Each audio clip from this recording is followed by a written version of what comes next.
Hello, friends. Welcome. It is indeed, well, it's not Party Wednesday, but it is Wednesday. The witch. Suffer not a witch to live.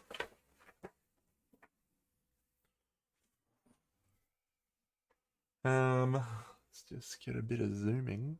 Pew, pew, pew.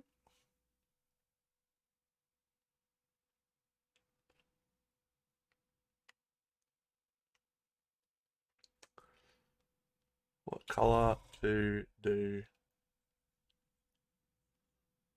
I don't know if I've done a red.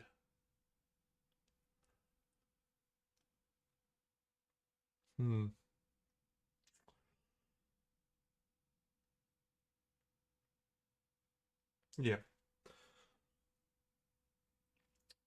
Just trying to decide an underlying colour.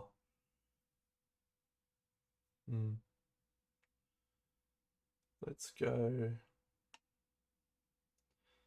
I wanted to be. She uses elements, this chick, right? So she uses water and fire, or ice and fire. So I wonder if I want to try and incorporate that in the paint job. Maybe we'll try an orange base.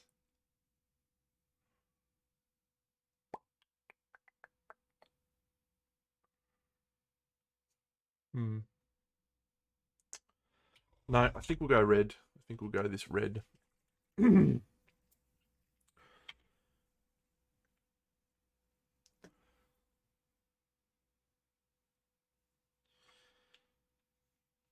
All right, as per usual for these streams, I'll be turning my face off so we can record this and turn it into a cool video.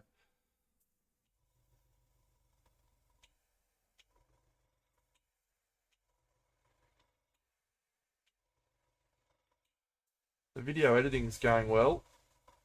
Takes a fair while, but yeah, it's good, fun.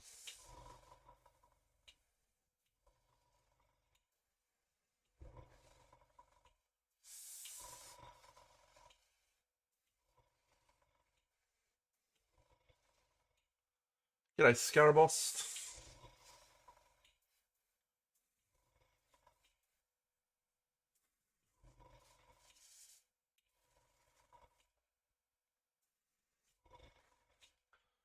So we'll go for a pretty basic color for her cloak, like a black or a grayish color,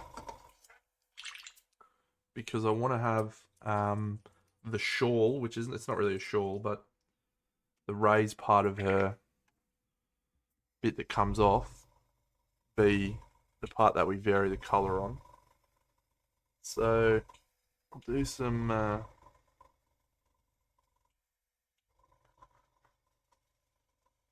keep running up that hill. Keep running up that hill. Alright. That will do for the airbrush for the moment.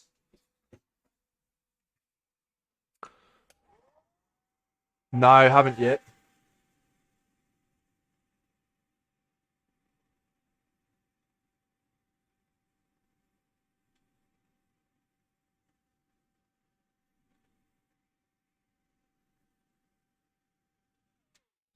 Probably the red. We'll do this one in the red.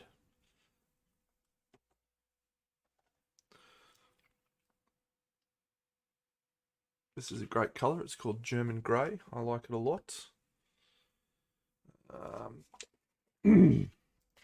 I could, couldn't I? Yeah, I could have all 8 with my second set. Don't think I will, but what color? Yes, let's use this color. This is a good one. Hello there, Robbie Tubbies. Hello, Nika Jaguar.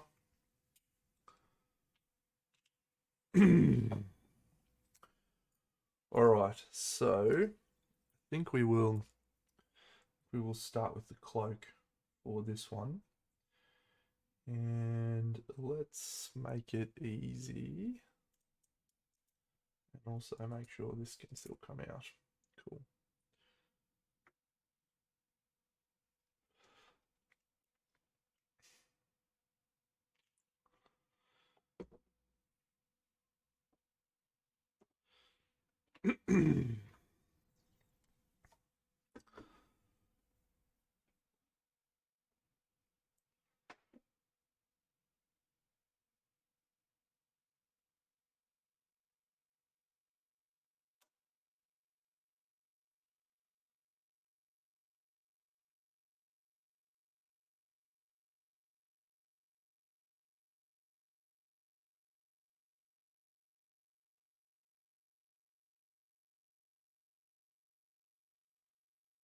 So yeah, let's try something a bit different with this. Let's see if we can leave some of that red in there and have the cloak feel like it's a little bit of a flame, something like that.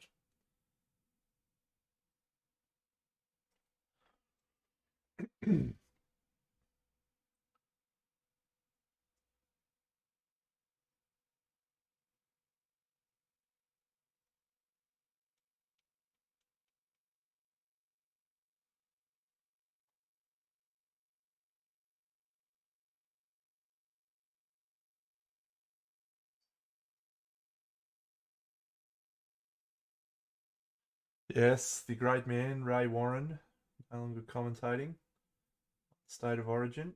It is a sad day. Ever since I've watched rugby league, his voice has been synonymous with State of Origin and with grand finals and stuff. So, yep. And Braithen Assar and Michael Ennis.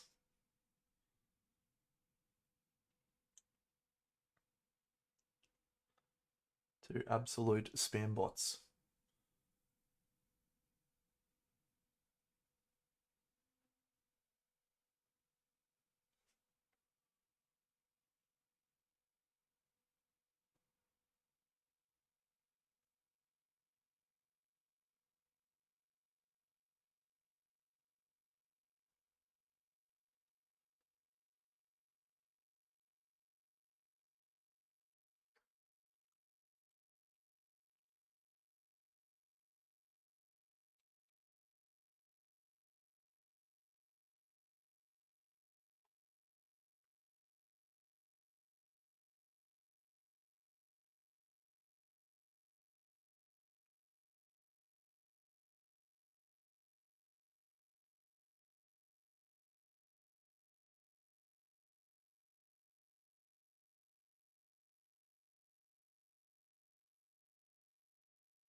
So this is the 10th model in the range that I am painting of 12.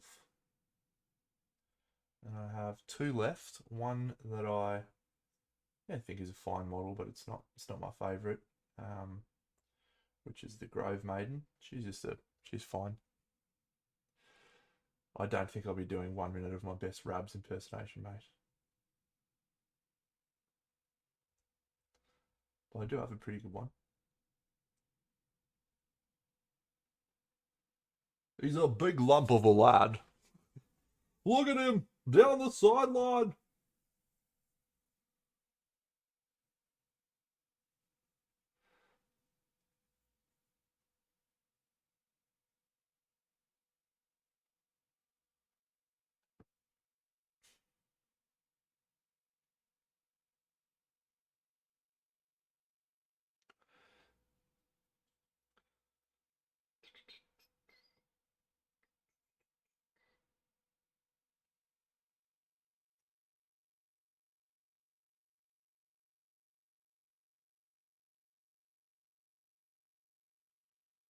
I don't do impressions, no, but there's a special case. One of the great voices in commentary in Australia.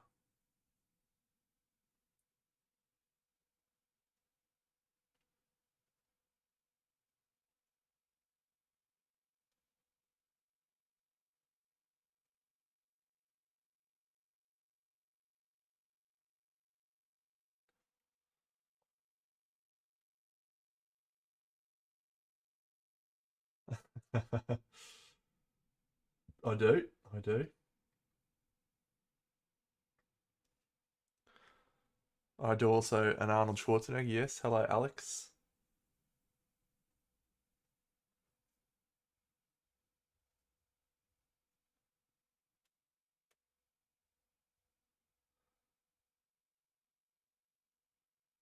Come on.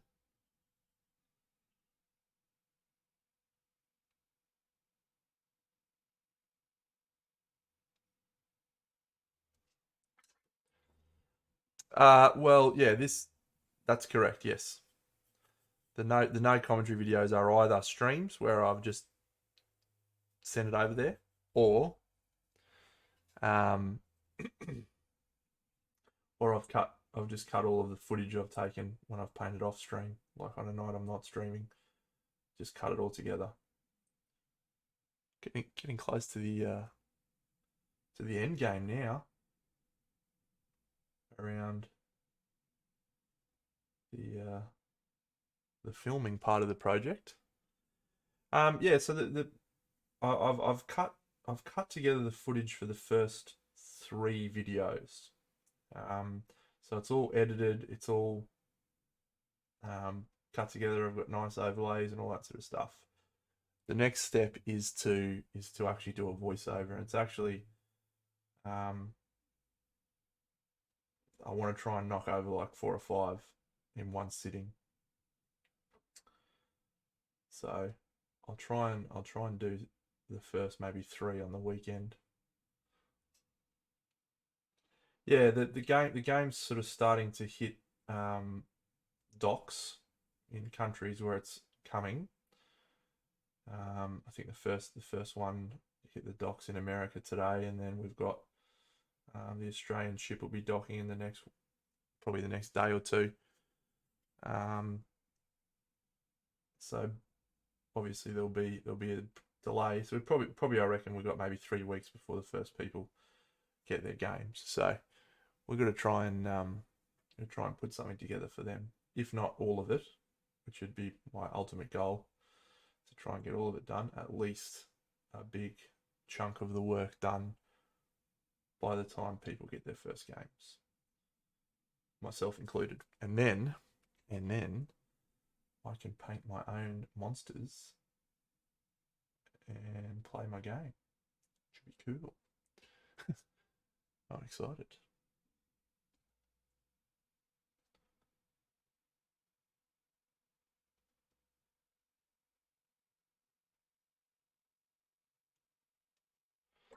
It is indeed OSL, yes. Spot on.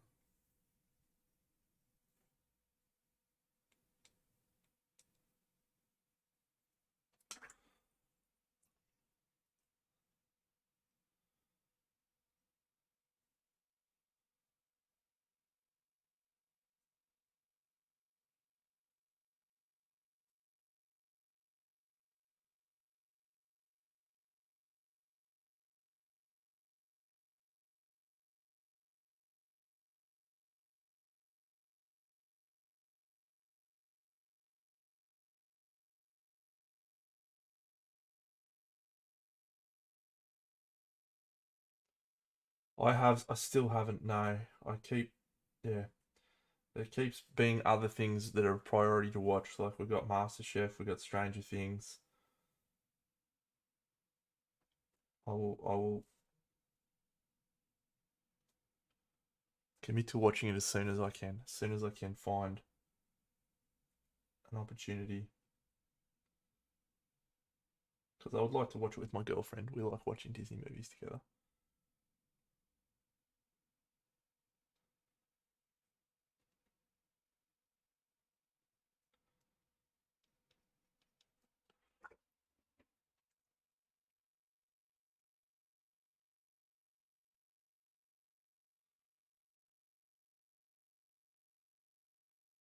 Alright, so what we might try and do with the witch is try and incorporate two different two different tones, being the ice and the fire, See if we can incorporate those elements into the piece somehow. Keep running up that hill. Keep running up that hill. How good is it, man? It's been in my head for the last 2 days. No one knows. Keep running up that hill. Running up that hill. See, that song is like #1 on the Spotify playlist or something. How crazy is that?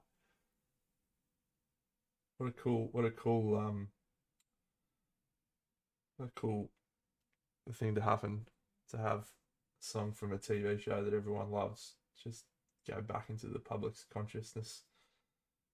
Yeah, it's great. Stranger Things, my friend. Yes, Stranger Things has given it a renaissance of uh, huge proportions.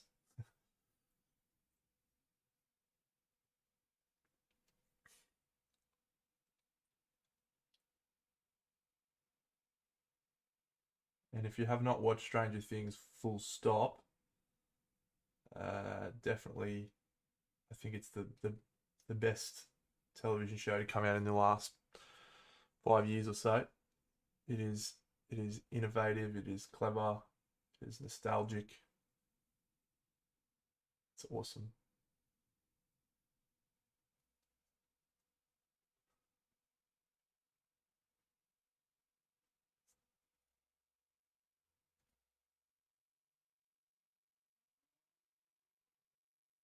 All right. So how do I incorporate ice into this color scheme? And then how do I incorporate fire? Keep running up that hill. Keep running up that hill.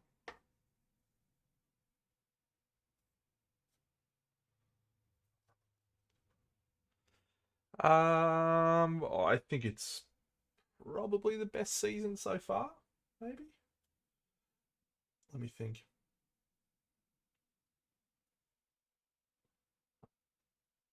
The first season was I think the most innovative. Like when the first season came out and I watched it, I was absolutely blown away. I could not get over that someone had made a show that just was so in tune with all the cool shit that I liked, but did it in a way that was very subversive. Like I just was not expecting it to be what it was. Um, and it just managed to capture a really cool um yeah, a really cool just perspective on everything. It was great. Season 2 I didn't think was anywhere near as good, and it missed that. It certainly didn't have the same impact as the first season, just in terms of how unique it was, but it was still fine. And I think it on second watch after having watched season 3, I think season 2 is better than perhaps we gave it credit for, with the knowledge of what happens in season 3. But season 4 so far is a little bit more. It feels a little bit more like a generic um, successful TV show. They're ramping up certain aspects of it, but no, I'm sounding like I'm critical of it. I think it's excellent. I think this season is excellent.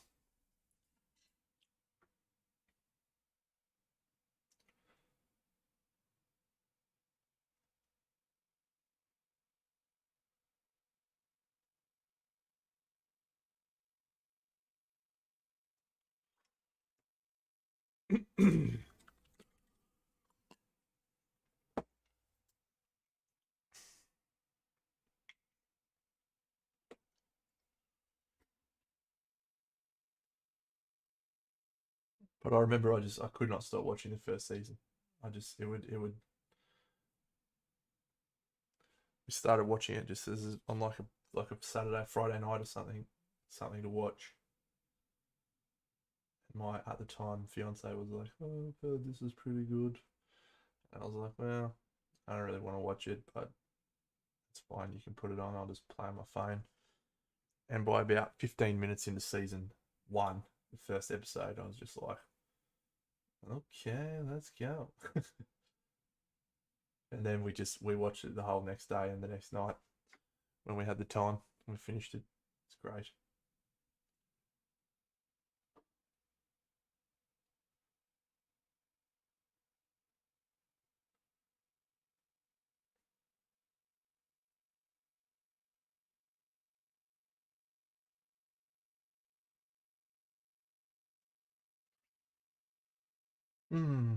Okay. So let's put this bit here in black. Here in black.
Keep running up that hill. Keep running up that hill.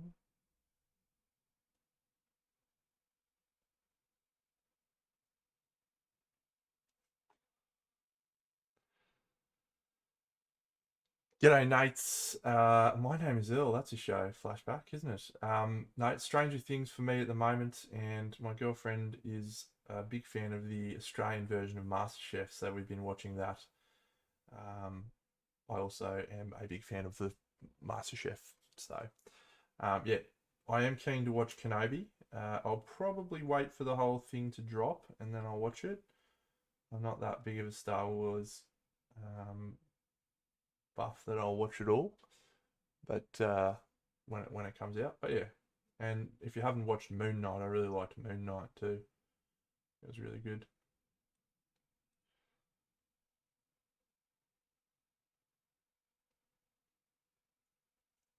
Yeah, awesome show. Hey, blew my socks off.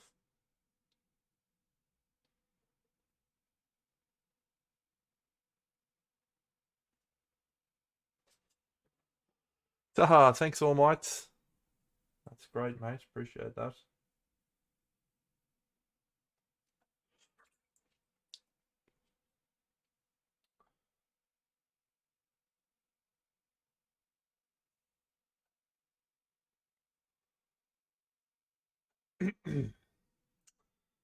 um,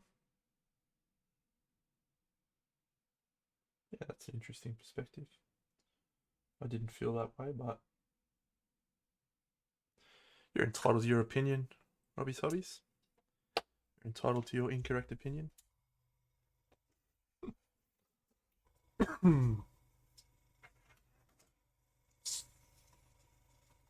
Nice. Thanks, buddy.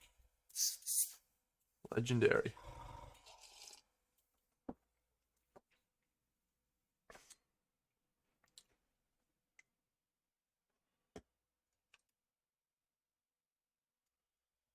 Legendary.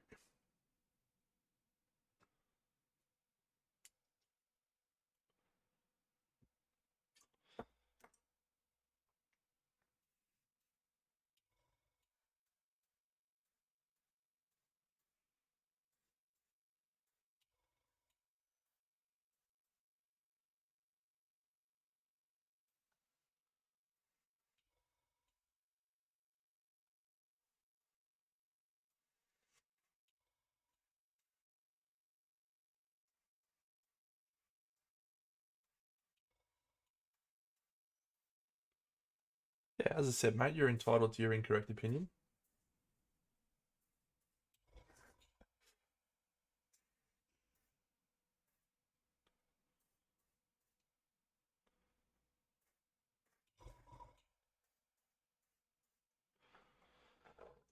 That is correct, yes. Although it's not really a highlight, it's sort of a glaze at this point.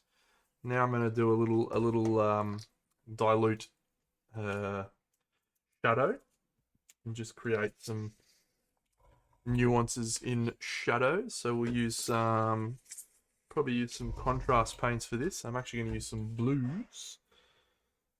Got this blue, which will create some weird tones because we've got red on there, so we should have some purpley colors coming out of it.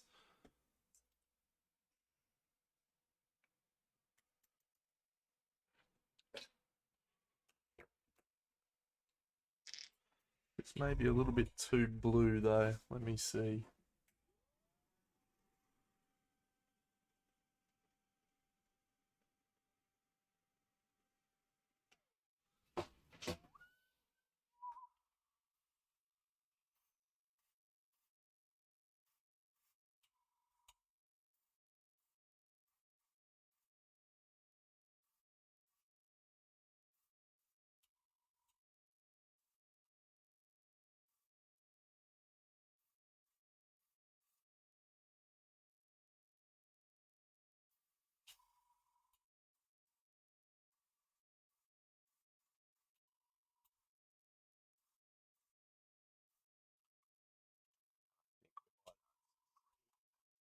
Oh, my favorite color.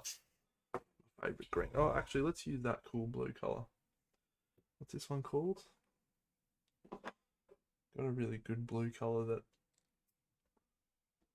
No, we'll just go turquoise.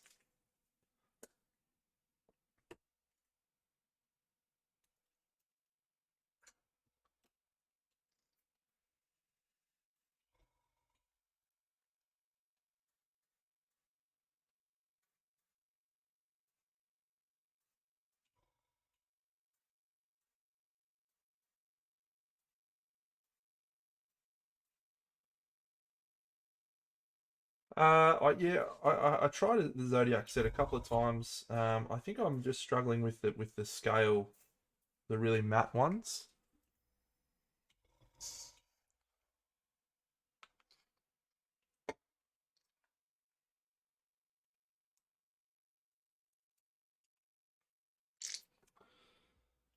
I don't normally go around recommending people buy paint ranges. I think you're far better off learning with what you've got. You know, all of the paint ranges are good. Every miniature paint range I've got that I've worked with is good, with a slight exception that army paint is not usually very good, but it's okay. You can make do with it. So yeah, I usually think you're better off trying to experiment with what you've got and understand its properties better. Is a better exercise than switching. Um, but having said that, I am a very big fan of Vallejo, very big fan of AK, very big fan of Chimera. They're probably my three most used color ranges. Yeah, I use P3 a lot. I don't need you any more airbrush.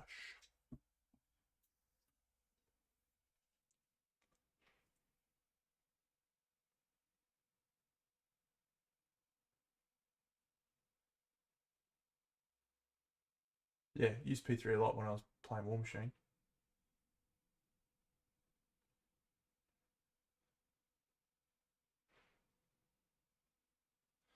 Let's put this back on. It does depend, Marzipan and welcome, mate. But yeah, generally I buy big big boxes where I can. It's more cost efficient and like half-assing something. I'd rather full-ass it.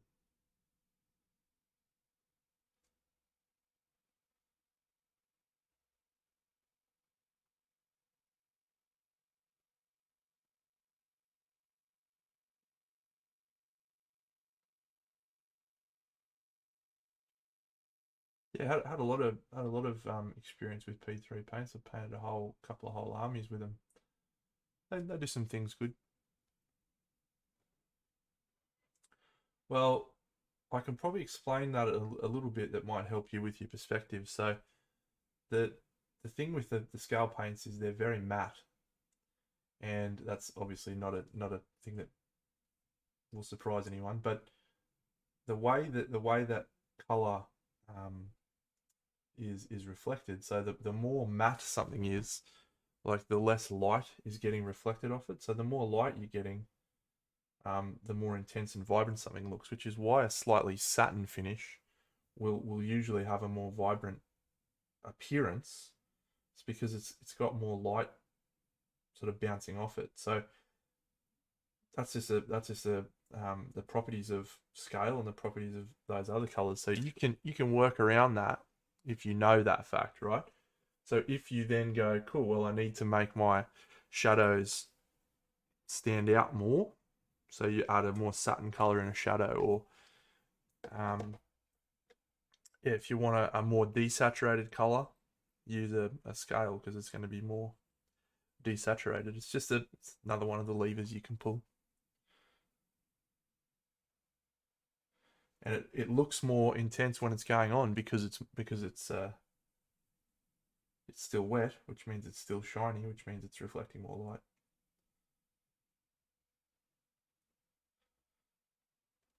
Which sounds obvious in hindsight, right? But I remember when I had that realization, I was like, huh, wow, I'm an idiot.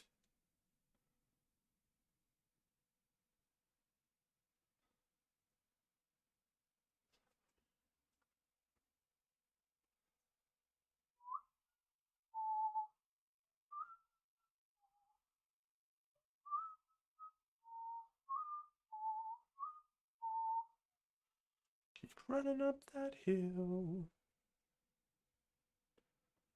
Keep running up that hill.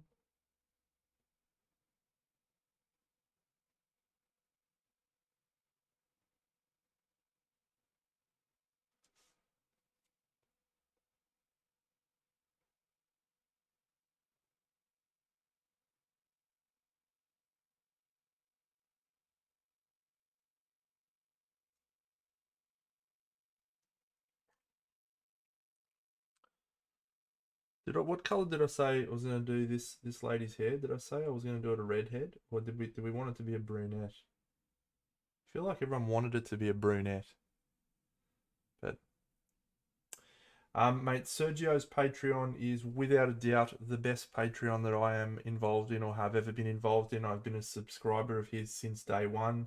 I'm still on the early bird subscription level from day one. I have never once dropped it.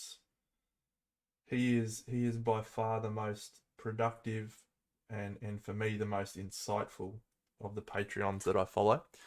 Every single video that he releases, he does a Spanish version and an English version. He dubs over every single one of those. So he will talk in Spanish, and then he will go and he will do a dub of him speaking English. Every article that he does, like PDF, comes out in English and Spanish. Um, and they're just awesome videos, mate. Like he intentionally tries to do things differently to create for better learning opportunities. Like he's just by far the best Patreon I have participated in, and he's like clockwork with his updates. He does 4 videos a month, clockwork, does streaming, and yeah, you top that off with the fact that he's a very good painter. So by far the first and probably only Patreon I would wholeheartedly recommend.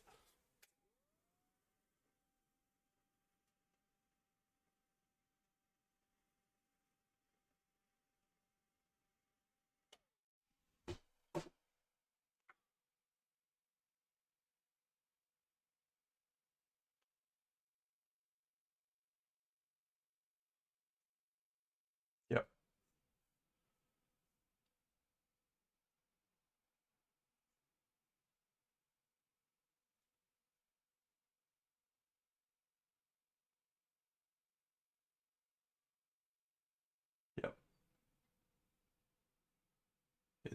It's definitely one I do not think you will regret. And yeah, joining now obviously gives you access to his entire back catalogue of some awesome paint jobs. So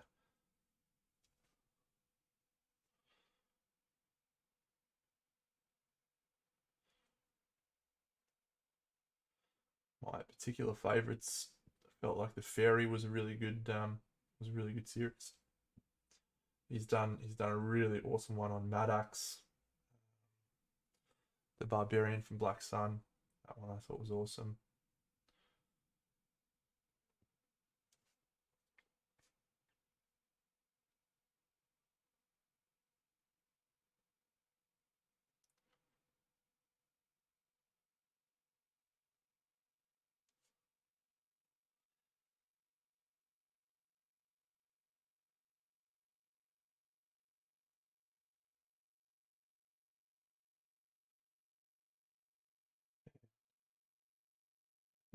I'm gonna do another series of these figures done non-metallic metal.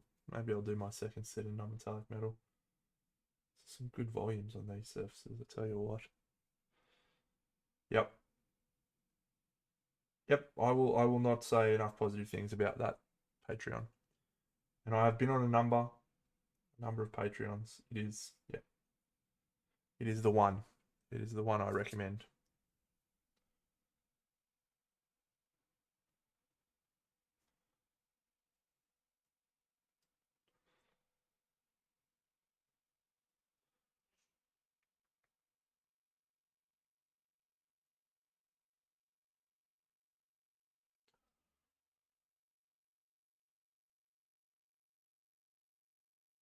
Yeah, he's actually done recently. He's done some little like just videos without any commentary and sped up of his process start to finish on a couple of his older projects. He just sort of pulled the older projects and made them into fast videos. It's been really cool to see, and that gives you an idea of what you can expect from his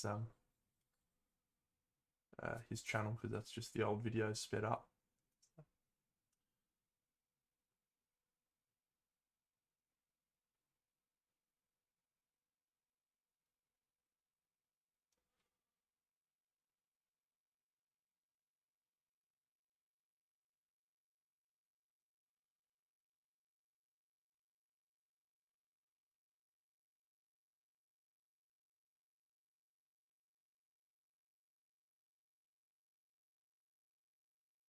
He's the best around. Thanks, mate. Yeah, I think my color choices tend to all be pretty similar because I don't really know how to paint too many colors. So all my stuff usually looks the same. Looks the same to me anyway. But if you're good at something and you know it, clap your hands.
Well, I'm staring into. I'm trying to do a little bit more stuff on YouTube this year, and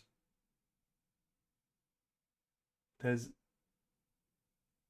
there's a key element to those people on there, and they're often excellent people, by the way. So it's not a criticism of them as people, but they're making content that is less about helping people be better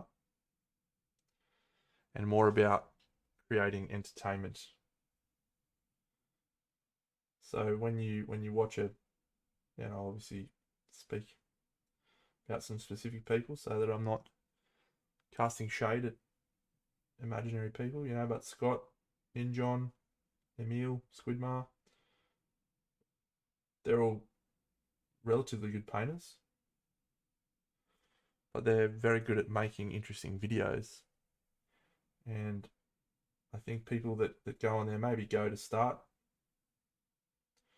with the intent of becoming a better painter, but I think they go and come back because they find the videos entertaining and want to stay for that reason. So it's an exercise in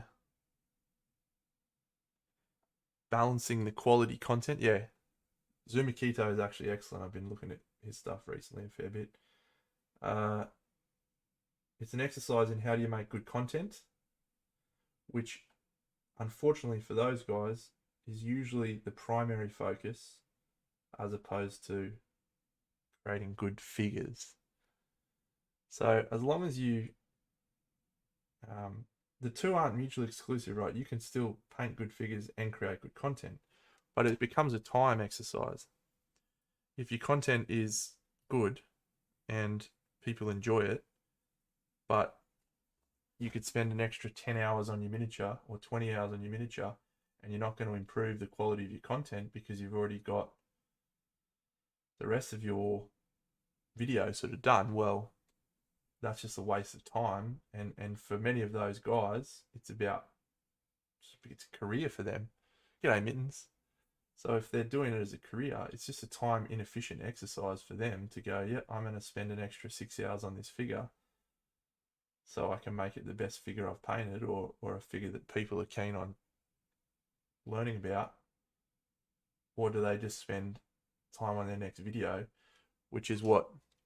No, yeah, I know. And it's been an interesting couple of months for me in thinking about this because it is the reality. If you want to be successful on YouTube, you have to balance the fact that you are creating entertainment alongside the fact that you are good at painting toy soldiers. I am reasonably good at painting toy soldiers. Certainly not one of the best, but I'm pretty good. But I'm not that good at making videos. So that's where I'm trying to put more focus of my energy at the moment, is how do I make better videos, and this has been a fun exercise for that purpose.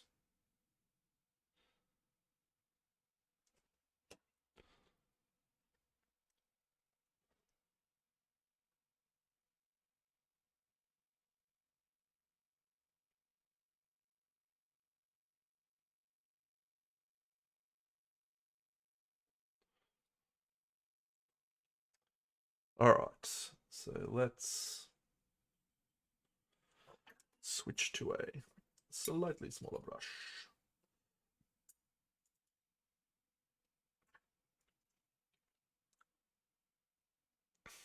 It is super difficult keeping people interested.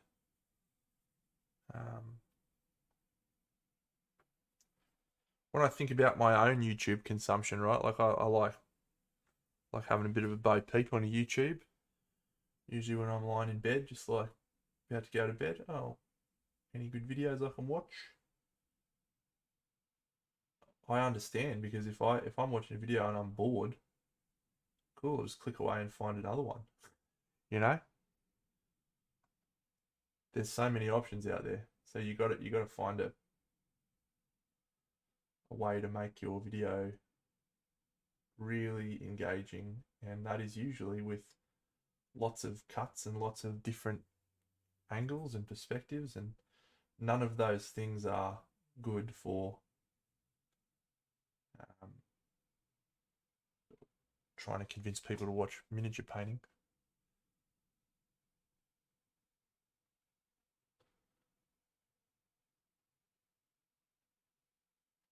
And I'm especially impressed with guys like Scott and John,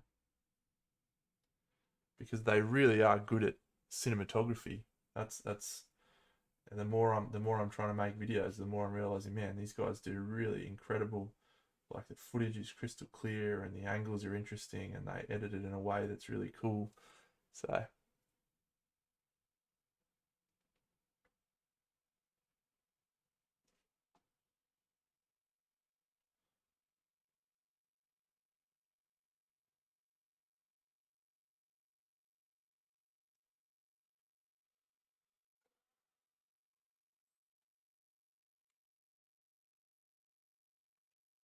oh yeah, that'd be cool, mate. I'd be keen. Yeah, if you want to send me a Discord invite or whatever on this, I'd be just keen to pop my head in. I don't know that I'll be that active. I struggle with Discord.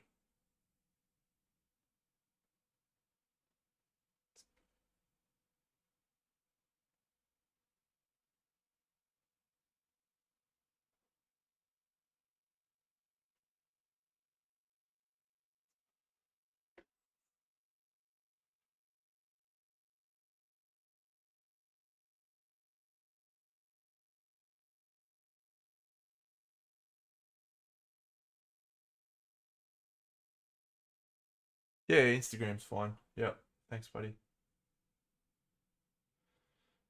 Yeah, Discord's a weird one. Hey, like, because I've got like 30 of them, so I never know. I never know which ones to look at, and then half the time it's just absolute trash. So I'm like, I feel like I've wasted my time. So then I usually don't bother checking any Discords. Then every now and then I'll pop into a Discord. I'll be like, oh fuck yeah, this is awesome. Look at all this cool stuff.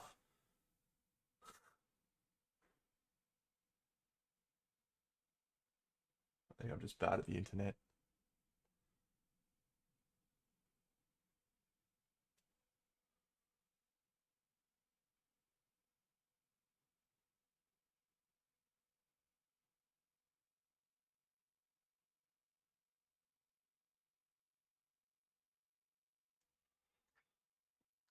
G'day, Surfing Fox. Awesome, mate. Well, I am glad that you've enjoyed the results. If you want, mate, I'll grab some of the models and show them off. If there's any you want to see, just let me know. I'm really happy with the edits. So yeah, what I'm going to try and do is focus on a specific topic for each episode. So, for example, the witch's topic is going to be on object source lighting, or OSL. So, although I'm filming this bit now, I'll only cut together the bits on the OSL, which we're going to do soon. But you'll also have access to this whole paint job on the internet as well. Ah, awesome.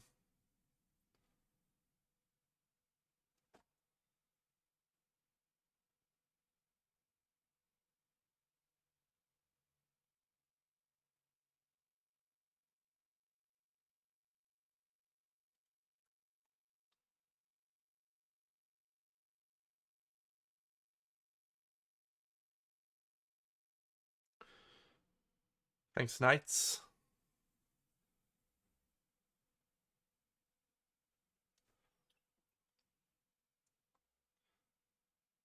Yeah, that's actually good stuff. Be good to have a resource to tap into.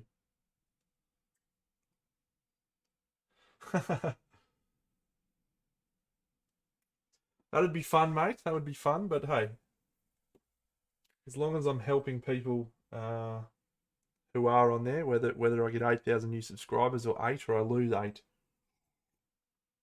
as long as we're getting people enjoying what I'm teaching, that is all that really matters. Where's my Scarlet? Scarlet.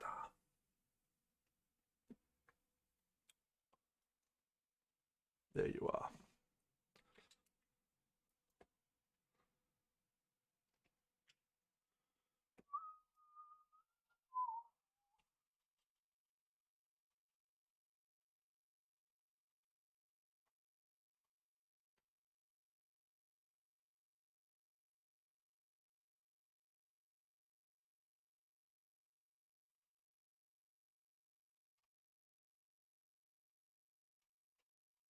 Do I enjoy it? Yeah, I really do. Like, it's important that I stress that. I like cutting together videos and doing voiceovers and coming up with cool shots. Um, the last few years, I've been trying to balance. Really, I've been in a really good headspace for painting the last few years, and I've done some really good stuff. But if you go back and look at my YouTube, you can go back 15 years, I think, and there's videos of me on trips overseas. I mean, the account is called Ozvision 2009, and I had started uh, that particular YouTube channel for a video diary that I did for traveling over with the Australian team for Warhammer. So that's, what's that, 13 years ago. And before that, I made other videos called The Doge's Breakfast, which I don't think is still on the internet anymore. I think they're gone. Yeah, so I'm not, yeah, not not enjoying painting, but I'm just sort of keen to put a little bit more time into YouTube and whatever else.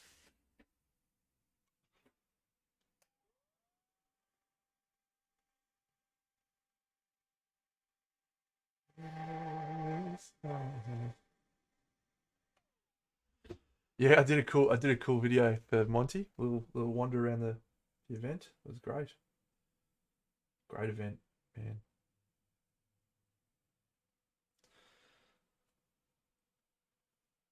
Yeah, so I've been doing videos for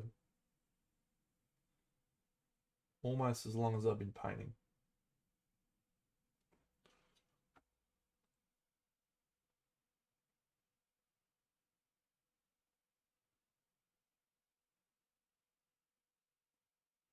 But it's never been, oh, this is me being super serious. This is going to be a career.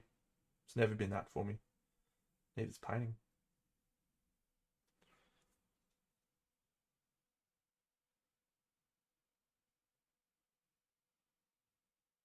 So it's just fun. Just good fun hobbies.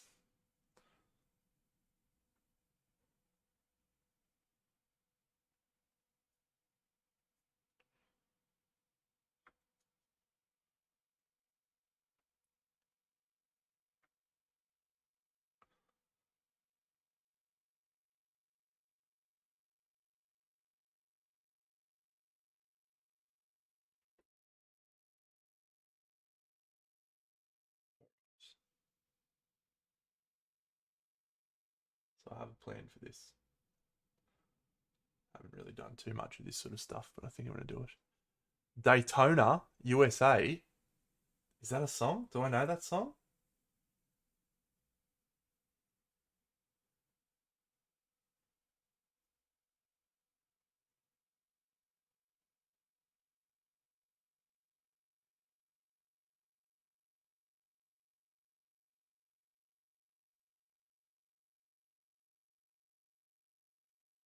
Nah, I got nothing. My choice. But I was going to say, well, that's not a song I know. Um, uh,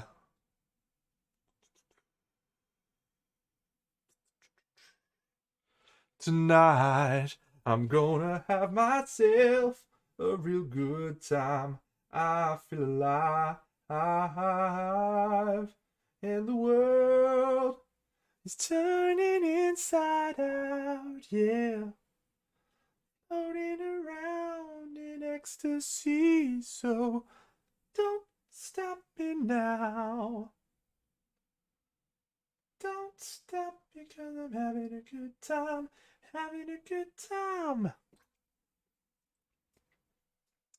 I'm a shooting star racing through the sky like a tiger, defying the laws of gravity. I'm a racing car passing by like Lady Godiva. I'm gonna whoa, whoa, whoa, there's no stopping me. I'm burning through the sky, yeah. 200 degrees, that's why they call me Mr. Fahrenheit. I'm traveling at the speed of light, wanna make a supersonic man out of you.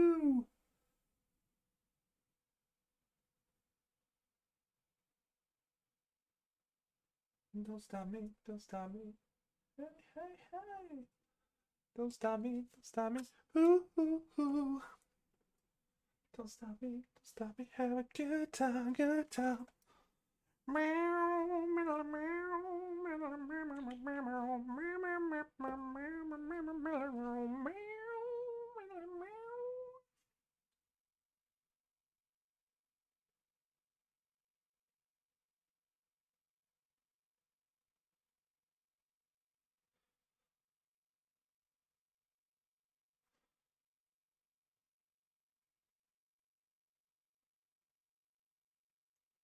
Toby loves his cloaks. He loves his hoods.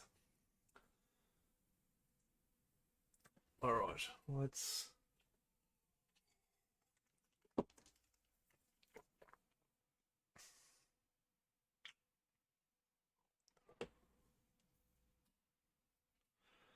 Defying the laws of gravity.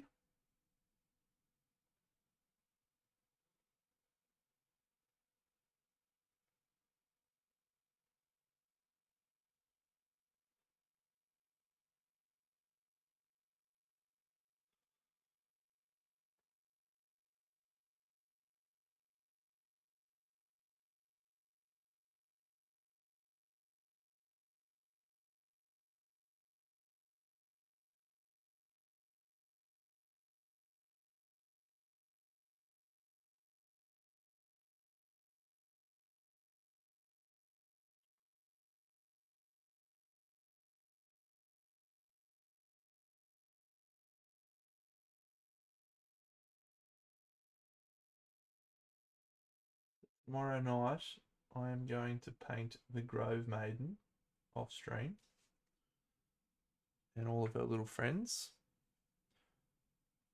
And then on the weekend, I think on Sunday morning, we will finish off this project by painting the Warden on stream. And then I have a few other little bits and pieces that need to be finished. And that'll pretty much be all the models painted, and then I can focus on editing and doing the voiceovers and so forth.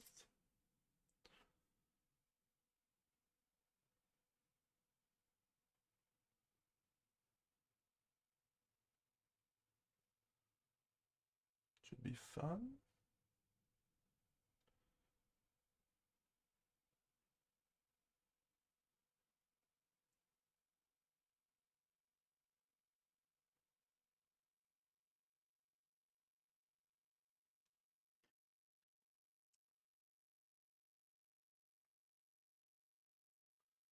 Have a good time, don't stop me. Yeah, yeah, yeah, yeah. Ooh, ooh, ooh.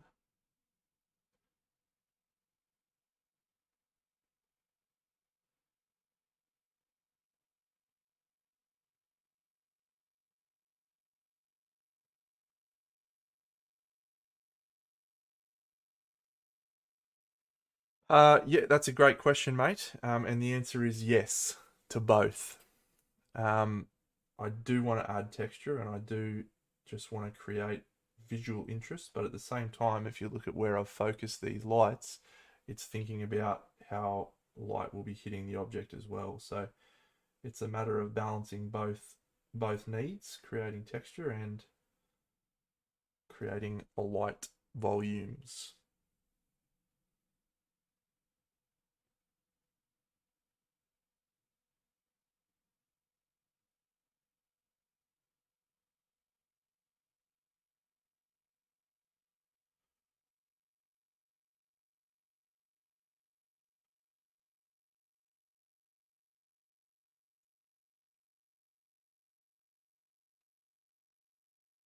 Yes, absolutely. The topic or the video I'm going to be voicing over on the weekend is one of them is about leather. And yeah, that is a good question for me to incorporate into that video. So thank you.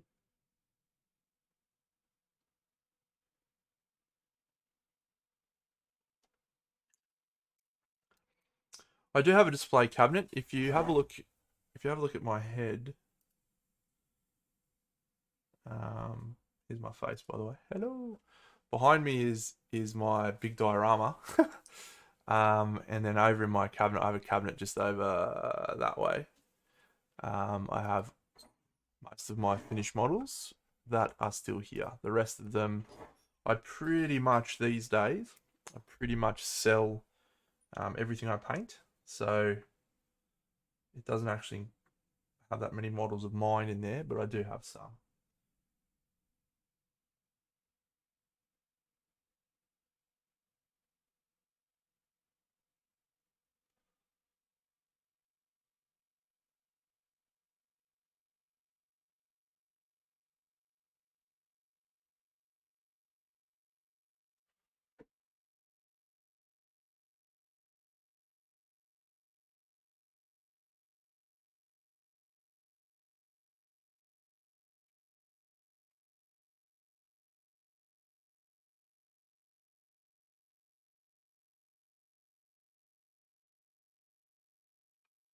And then all the board games models I've painted like this, they're all stored in their board games boxes, because I've usually got organizers for them, like fancy organizers that we can put them into. All right, let's do a little bit of this gear.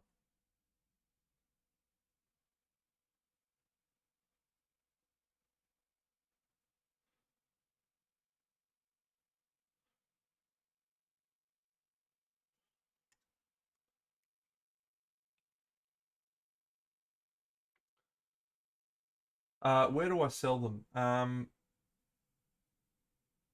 Instagram is usually it. um, yeah, I don't really. Yeah, I'm trying not to sound like a fucking dickhead, but I don't really have to um promote them anywhere these days. Normally, I just post some finished pictures, and that's about all I have to do. I usually get, oh, that's a bad one, don't I? I usually get a few people expressing interest through those. So,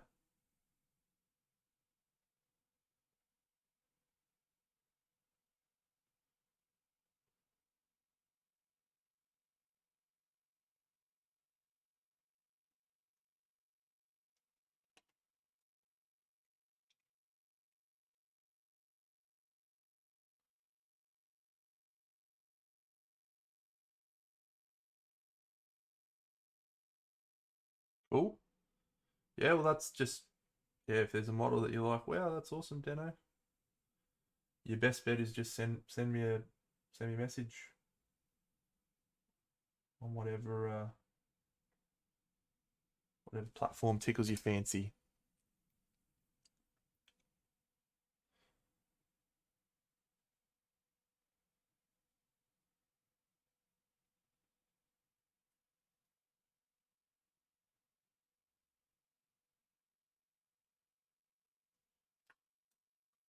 All right, so let's try.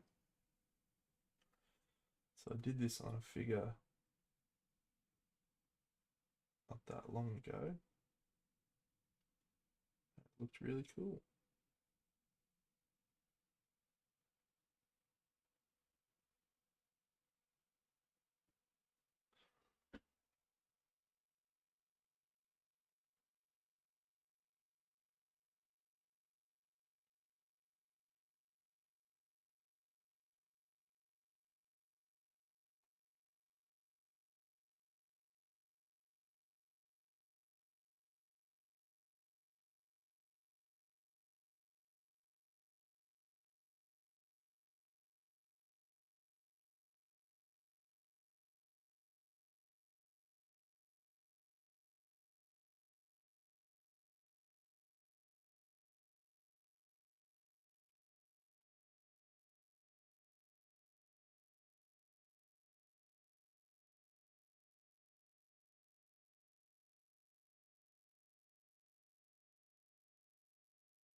I'm trying to be very, very not subtle and have fire and ice sort of reflected in the figure. We just finished episode 5, my friend. So definitely no spoilers because I'm absolutely jazzed for the last two. Um,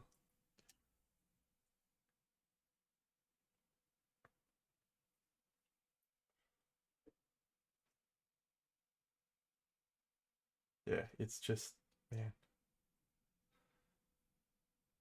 it's a blast. It's a blast of a show.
All right, mate. Yeah, awesome. Appreciate it. Hey, thanks a lot. You're a legend.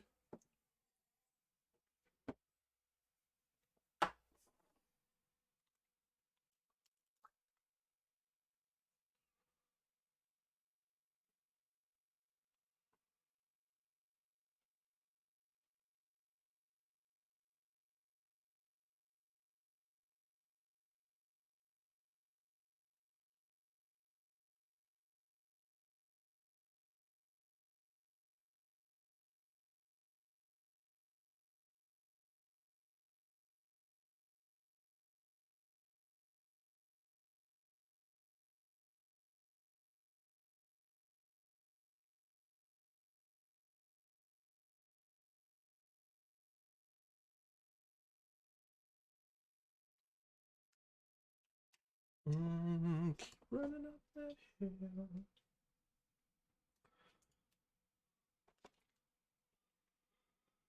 Starting to get a bit chilly now, friends. Middle of winter almost for me, and I am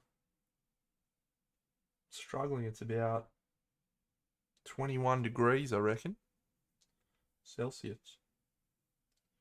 Chilly.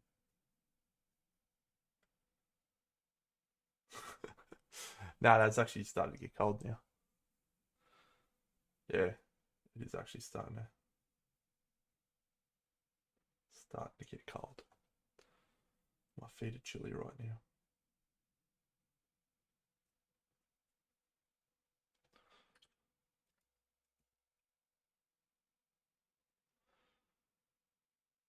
Fun way to add dirt. You don't really need a You don't really need anything special. What you need is a shitty old brush.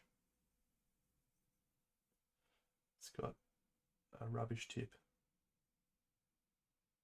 that you've cut up.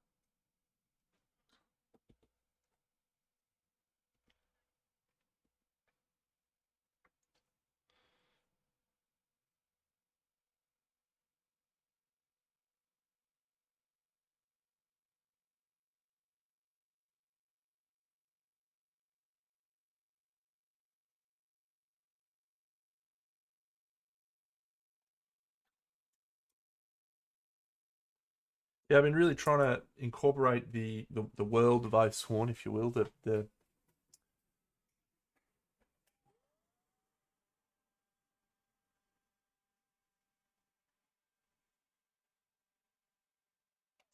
environment. Yeah, that is cold. The environment of the story, which is in the forest, into the painting, so that there is a real sense of everything being dirty and old and yeah. I've consciously tried to have that be a part of the painting. which is also great because it means you can be messier and rough and it's all good.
G'day, TJ. Thanks, buddy.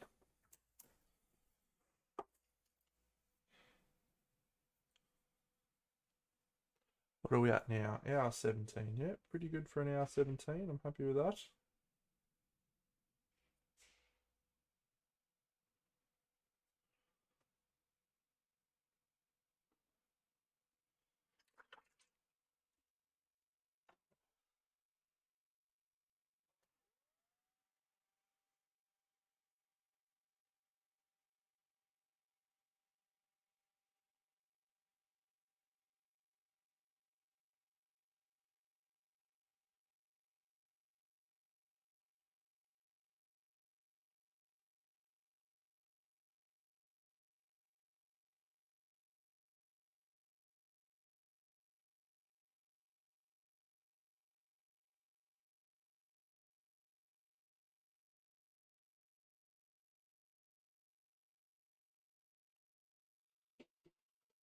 Oh, 12 hours. That is a lot of online inductions, and I would quite happily not do that.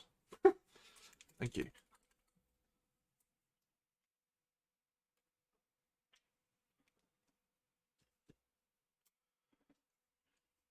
Hard pass.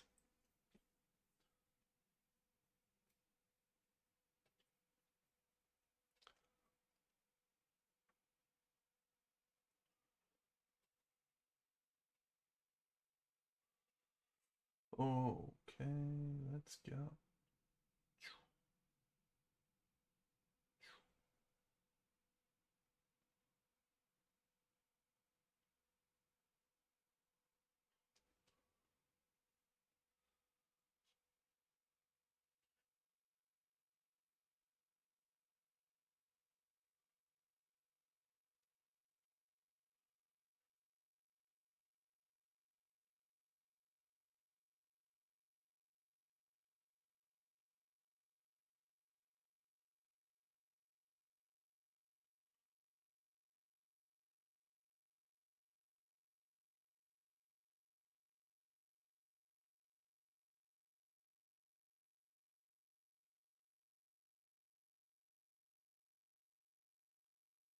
It's a fair question, isn't it? Mind you, anytime I get assigned e-learning at my workplace, I'm always like, let's just get it over and done with. Let's just run out the clock.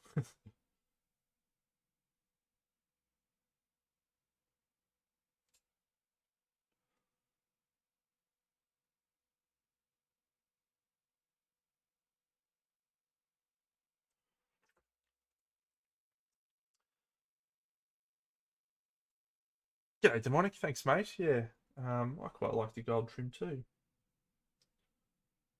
I just decided to do it right then.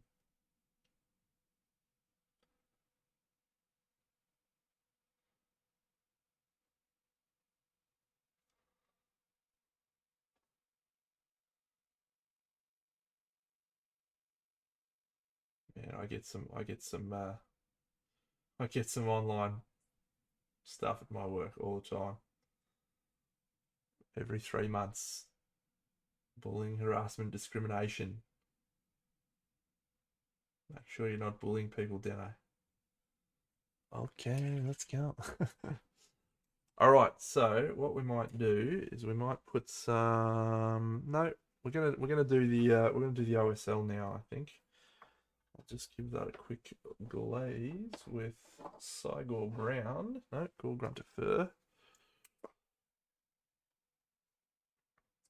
And then we'll get into the OSL component of this thing.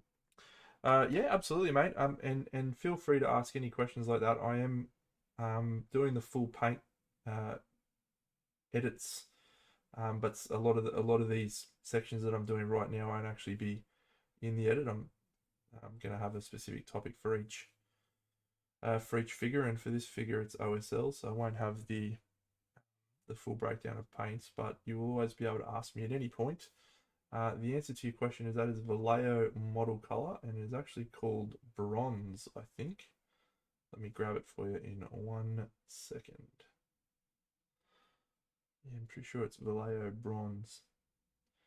But I use it, it's a really nice base for, yep, Vallejo bronze. It's really nice sort of dark base that I like for gold and for bronze and for copper. I find it works really well for all of those as a base coat.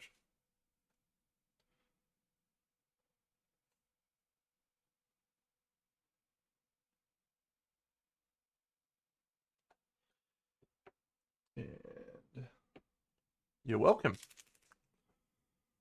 Ask away. Anything you want to know, I will answer. As much as humanly possible.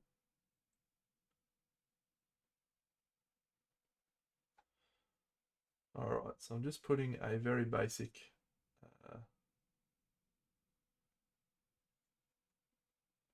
metal on here, but I am about to airbrush that.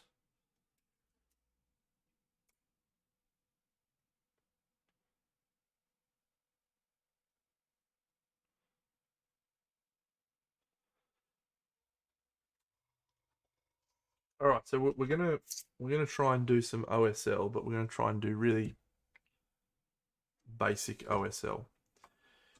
There's two things that I want to try and do. The first is I don't want to have any of the OSL hitting any of the rest of the figure. So I'm actually going to take this off.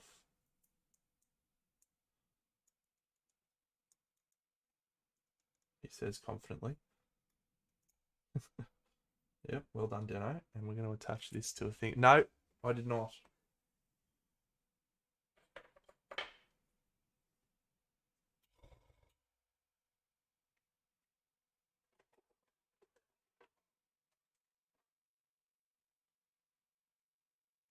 I did see they had some painter's scale stuff, which sounds pretty cool.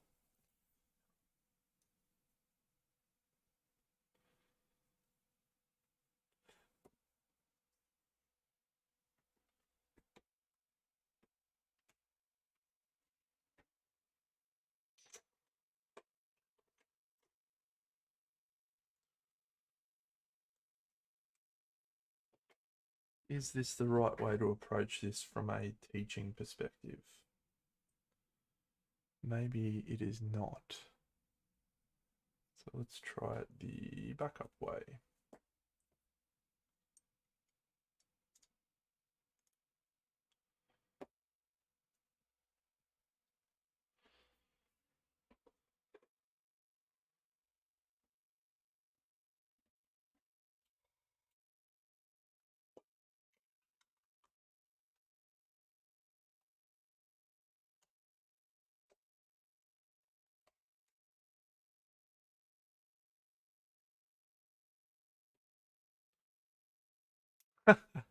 How did I feel when I saw 97% complete?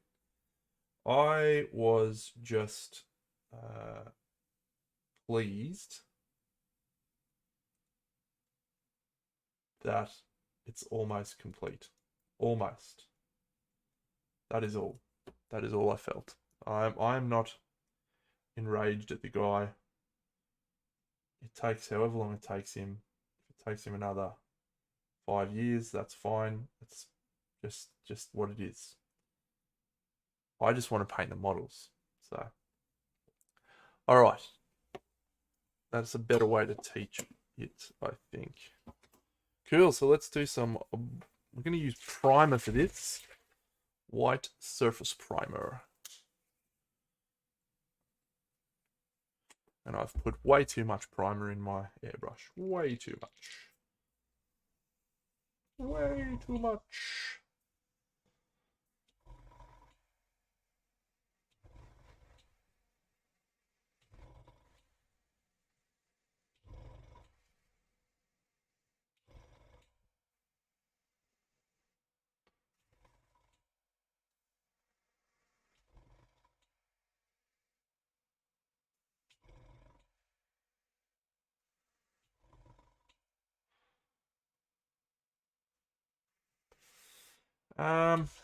Yeah, but I was more talking about the light, or I felt like maybe it was easier to paint the object on the model so I could explain how the light hits things.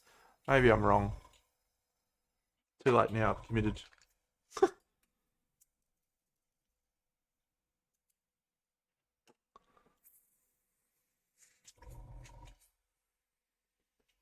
You can use blue tack though. You don't need the mask. I just use the mask because I have it and I paid $20 for it. It is actually better than blue tack though. It won't lift off any paint. Okay. So what we are trying to do with this step is establish where the light is going to hit.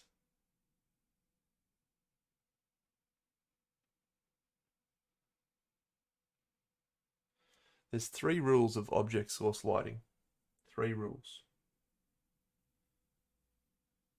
The first is that the object is the brightest part on the figure. If it's not, why is it casting light? So ergo, you need to have your object source be extremely bright. And other areas around it, less so. The next rule of OSL is that the further away from the object you get, the less strong the light is. Again, I'm sure this surprises no one.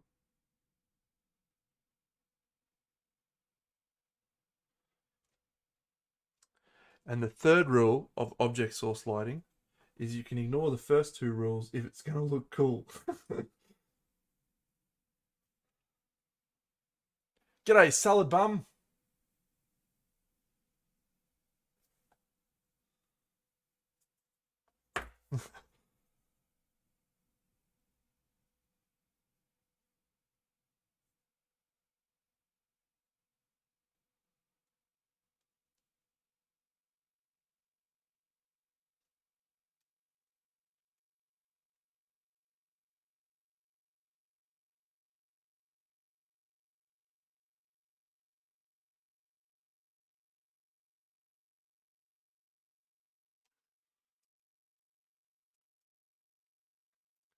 Cool. So what we're going to do is we're just going to use this orange fire, which is a Vallejo model color, Game Air.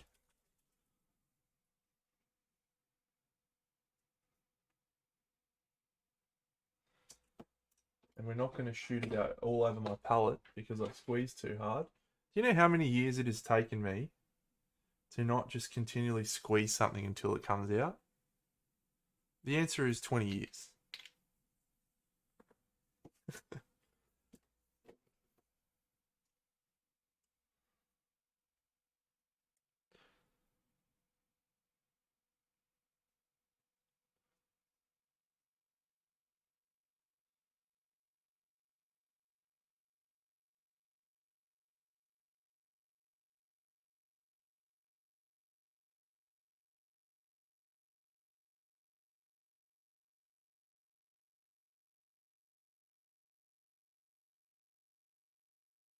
This is one of my favorite colors to use for fire OSL.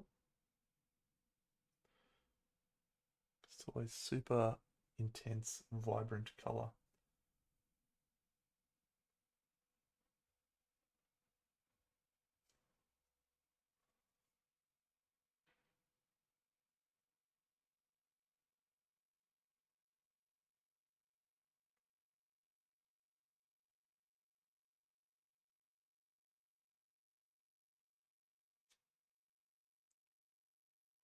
Yeah, I think I did that on my first one too, actually.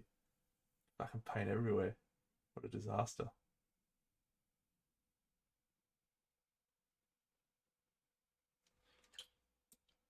Don't worry, mate. It doesn't, but it will. Trust. Have faith. Have I ever led you astray?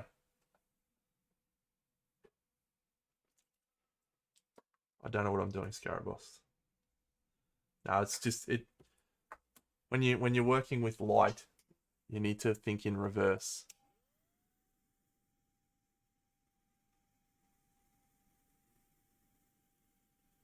And by that I mean you need to do the lightest parts first of your highlight or of your color, and then add darker shades after that. If you do it the other way, you're losing the point of um, having the white put down.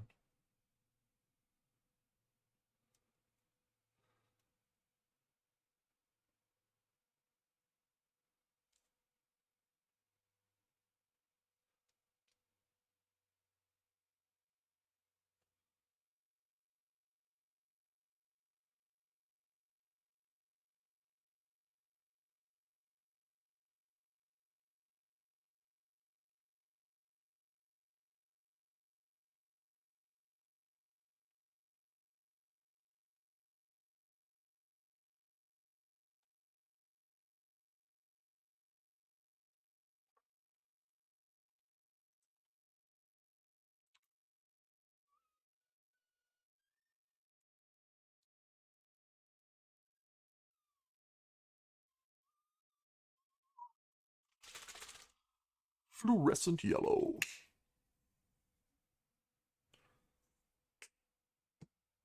Yeah, the color is called Orange Fire. Naranja Fuego.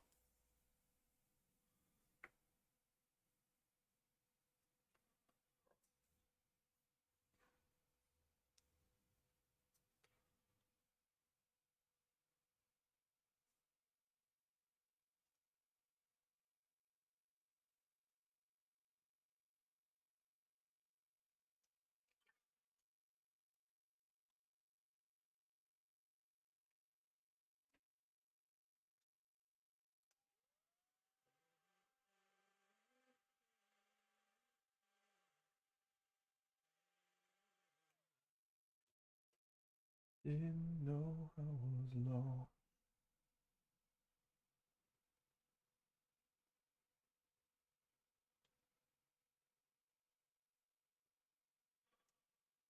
What is the yellow color? That was Orange Fire. That was the one I was using.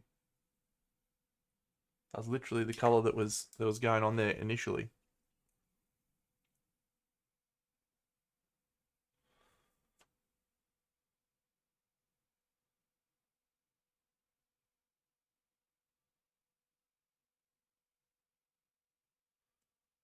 You're right.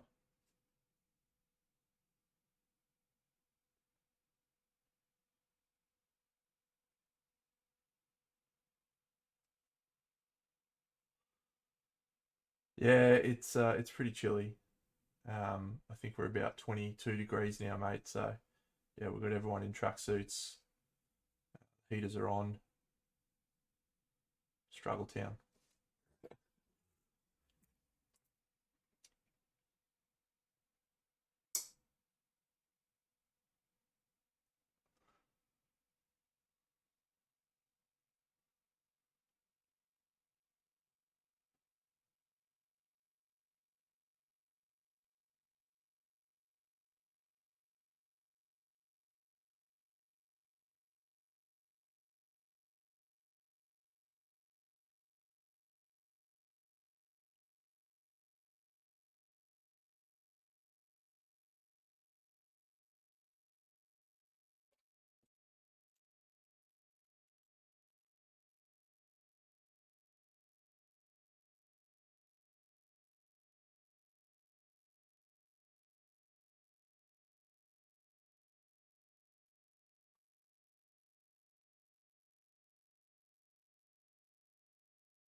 I like the way it wiggles.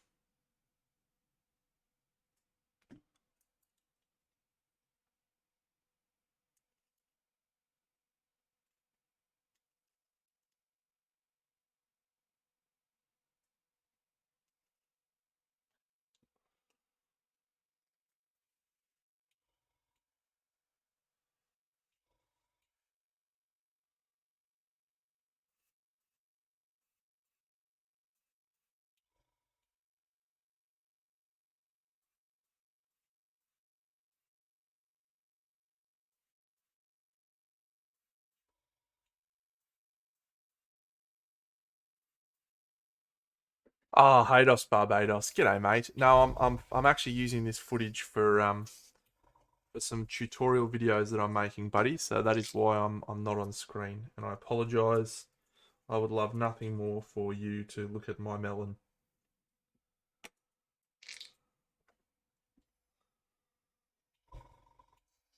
But hopefully I will be able to look at your melon later on. One assumes you'll be painting tonight.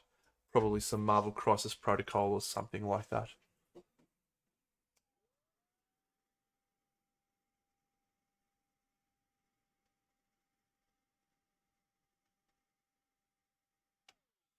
Aha. Blood Bowl. Nice. Alright. Off with her head. Cool.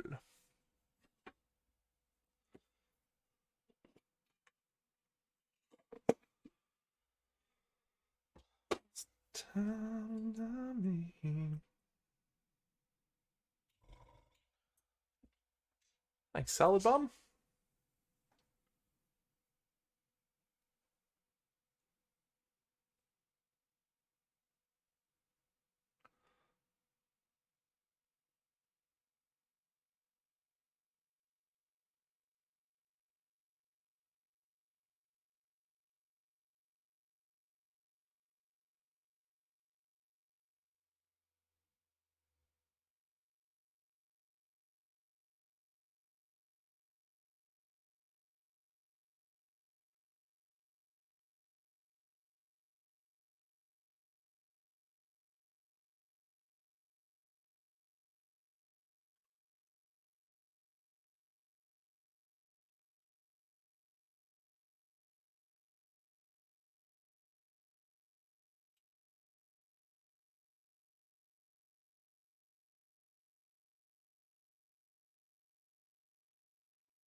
Oh, cool. Yeah, sweet. Send me a message, bud. I don't think so, but yeah, wonderful as always of you to offer.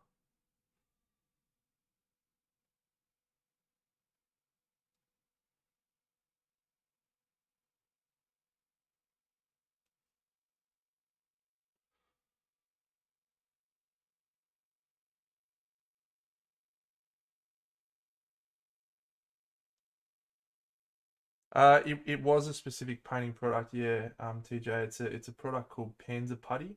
Um, it's just it's a specific airbrush masking putty. And it's a really awesome like product.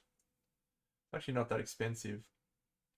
But if you're doing any airbrushing and you want to mask stuff off, it's way better than blue tack. Way better. Panzer ZER, like the tank. And all it does, it's sort of it's a really low tack. Um, yeah, it's crazy. Hey, it's a really low tack. Oop, I'll show you. So this is it, and it's reusable, right? So this I've had this.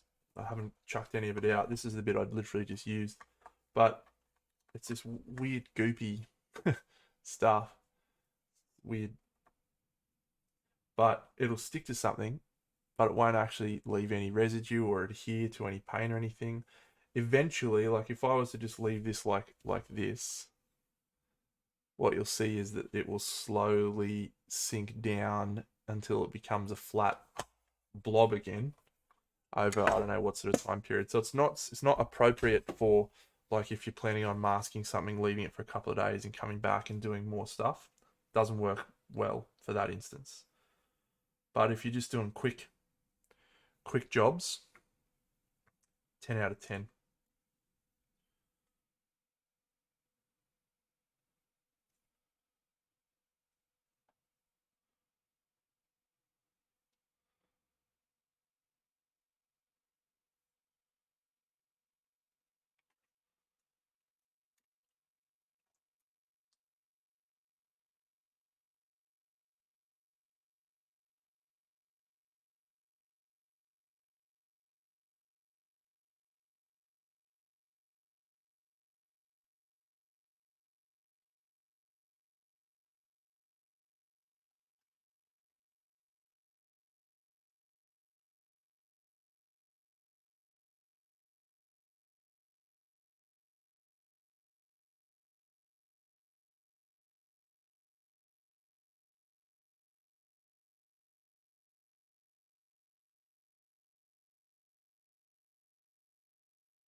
Yeah. So the plan is that I will paint all of them, or at least a couple from each figure.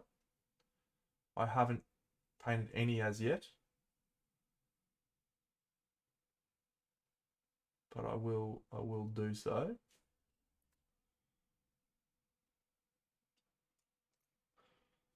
at some point.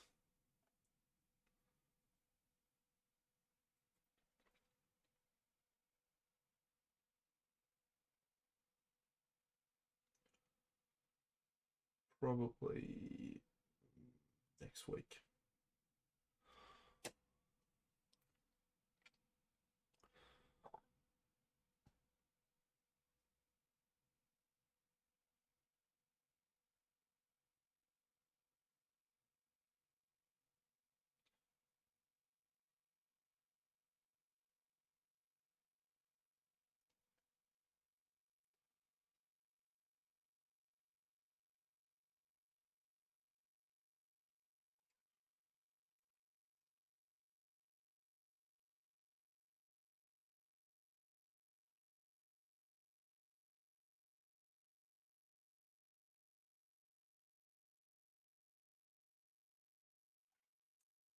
All right, some grass, some grassy knoll.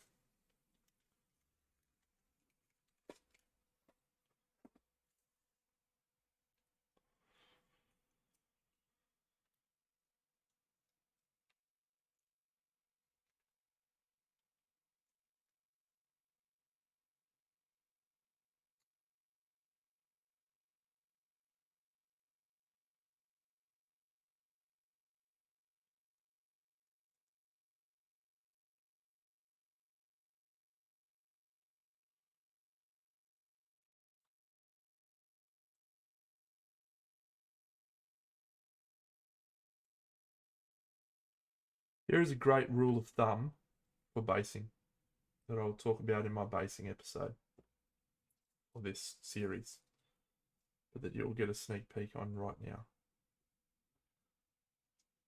Every base that you do, you should try and have 3 different base elements. Nature is a wild and varied thing. One type of base element does not look like a natural formation because it's just one type of grass. It doesn't look right. 3 is the magic number. People write songs about it. Must be true. So on this base, I'm using leaves, and I'm using tall static grass, and I'm using short static grass. That is a rule of thumb that if you go back and look at the majority of my bases, I follow. Sometimes I make one of those elements rocks that I've painted.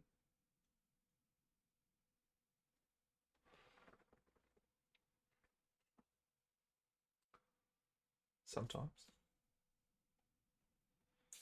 Sometimes I run. Sometimes I hide. Sometimes I'm scared of you. But all I really want is to hold you tight.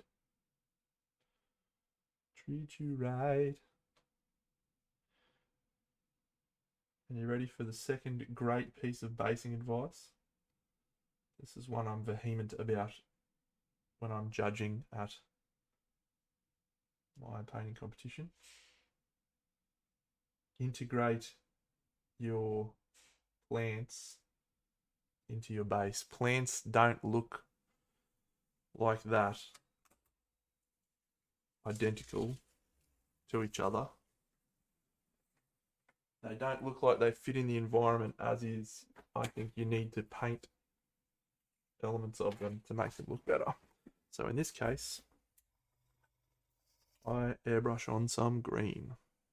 It does. It is not.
Alright, I'm reasonably happy with this. I just need to paint the metals after I do my layer of varnish. So I think that is a pretty good outcome. wasn't sure about this figure, how I was going to approach it. I mean, I'd say I could have painted this in a very basic, obvious way, right? Which you do black robes, you just, you know, pretty straightforward. But sort of wanted to tie in the thematic colors of the elements that she's using, so fire and ice. I don't know. It feels okay to me. Feels like it's working okay.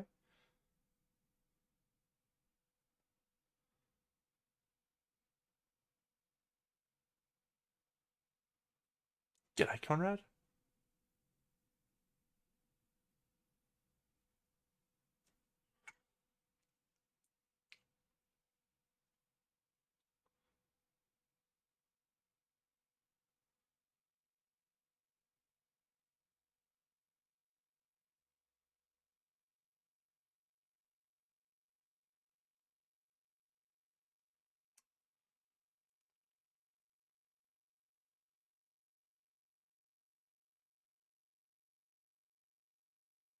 Yeah, I tend to agree that she looks good. Well, I could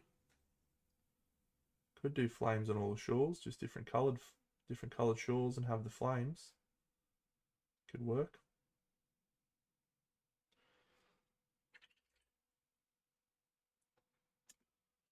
Flames are pretty easy to do.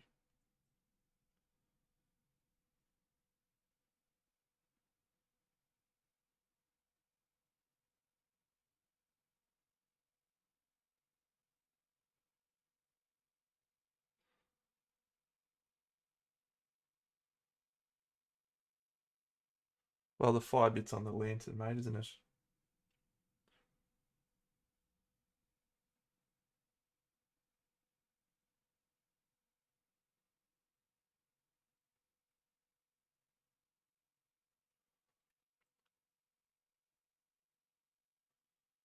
Just mucked up there, friends. It's a mistake.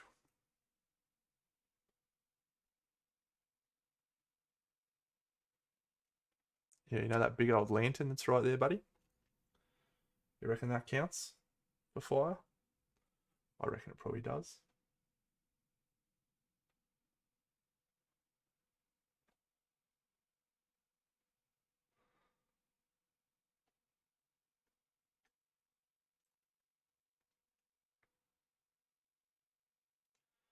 But of course, not all of the sculpts have the lantern, so it's a fair point you make.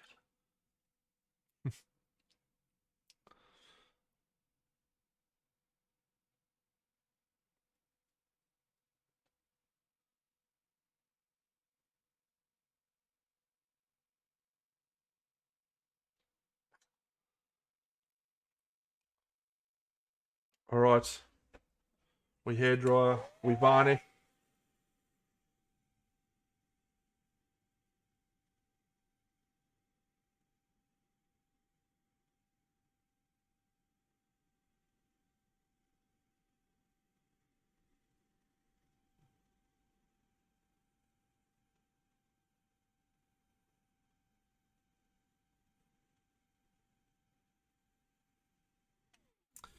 Yeah, mate. My solution to that is using fluorescent colours. It's the only way I've been able to figure out how to get around it.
the most time efficient method anyway.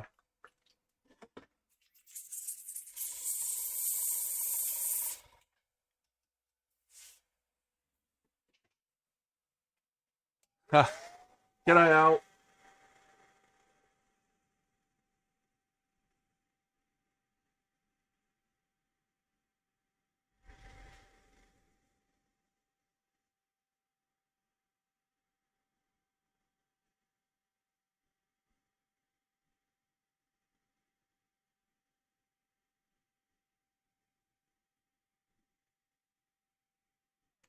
All right, I'm just going to go hit this with a spray varnish. Be back in a moment.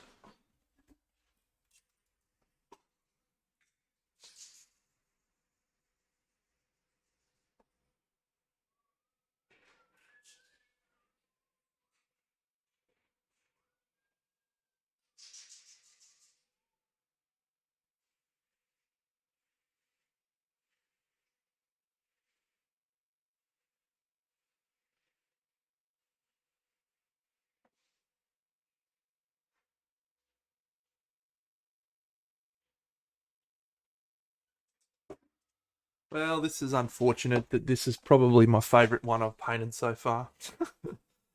That's unfortunate.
Hmm. All right, I'll come back to that in a second. Let's just do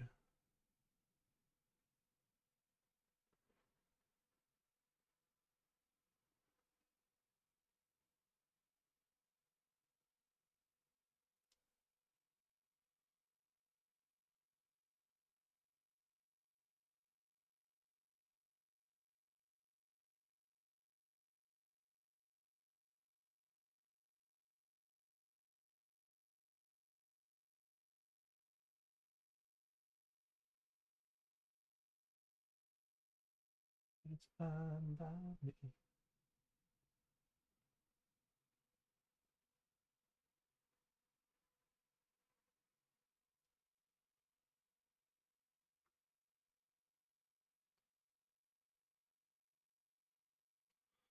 Wake me up when it's all over. When I'm wiser and I'm older. All these times I was fighting myself.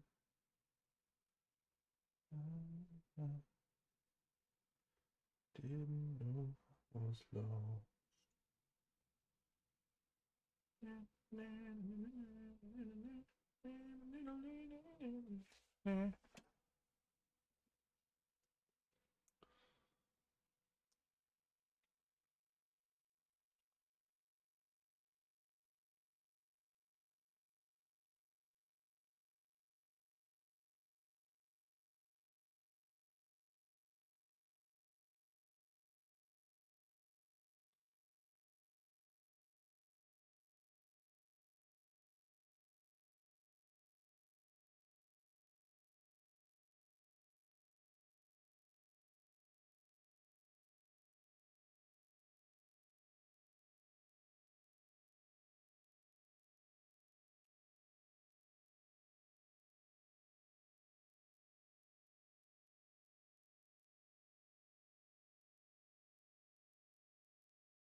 Ooh, alright. I am probably just gonna call that a day. That's right, I want to do gloss on the lantern. What do we do? 2 hours? Pretty good. Pretty good clip. Feel like I have sped up.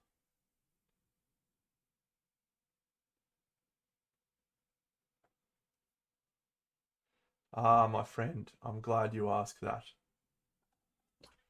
I'm glad you asked. Stand by.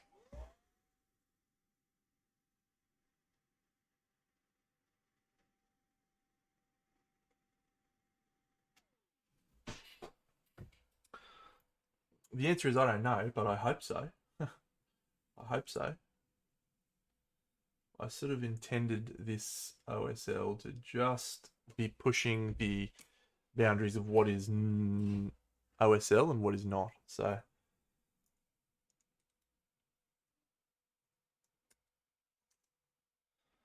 there is no OSL on this part of the figure except for a tiny little overspray there. So that is fine.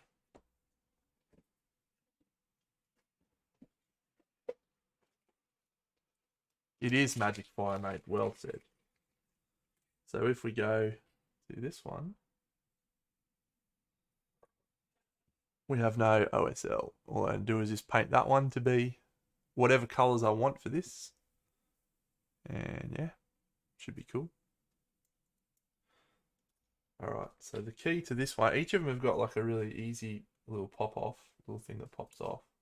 This one's on this side. Yep, that was the approach. Alright, okay, let's go. Here's my face back.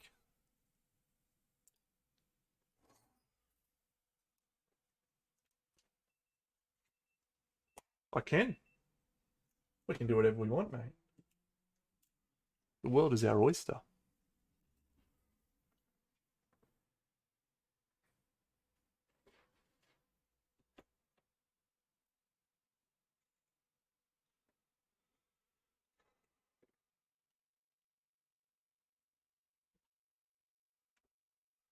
These two left, plus my little eagle hawk things.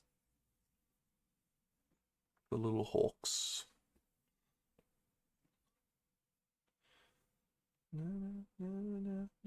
California. Cool. That's 4 models there.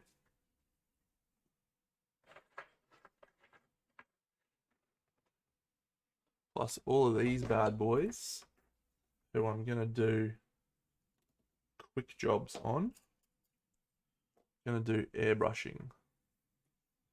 Airbrushing and washes on all of these. We don't need to go crazy on these, I don't think. And these 4, which are the stand-in heroes for when the heroes die. I'm going to do all of this off stream. That's all done. Off stream. Or off video, I should say. They may end up getting done on stream, but be off video. We're going to paint these arms next time, I think. So that's how we'll do the arms. We'll put a painted one here, and then we'll just copy the light. Should be relatively easy, I think. He says confidently. And if you haven't seen it, here's my metal ruler of all of my heroes. It looks so cool. And now we can add the witch, but there's no ruler room left.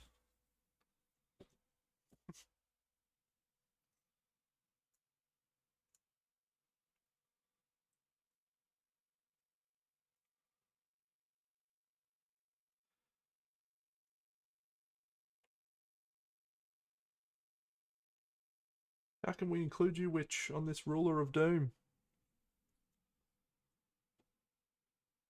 Oh, she's hanging on. She's doing her best. Oh, maybe we just got a little bit of squeezing we can do.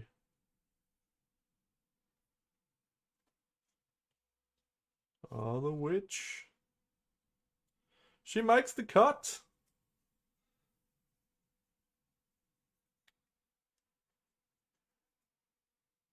Haha, we did it. We got the witch on there as well. Haha. We're definitely not getting the other two on this. Cool. Yeah, fun. This has been a fun project, friends. I'm enjoying it a lot.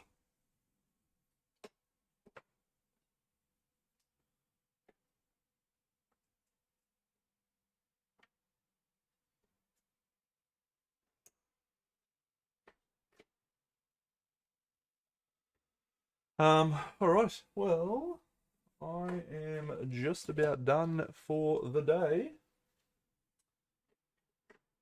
Just gonna take a photo of my witch.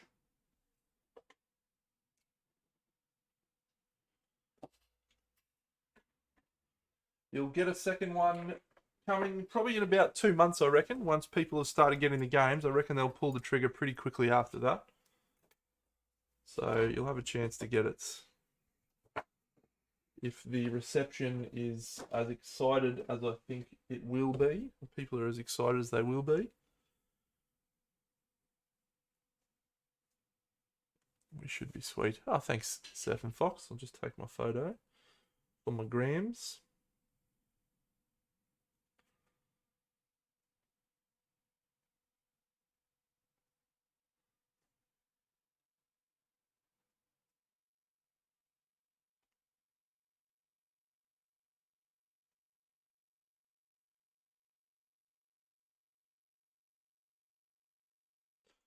Cool. All right. Let's go find Hados and raid on Hados. Bug. Fuck off, bug. Raid. I'm sure he's on.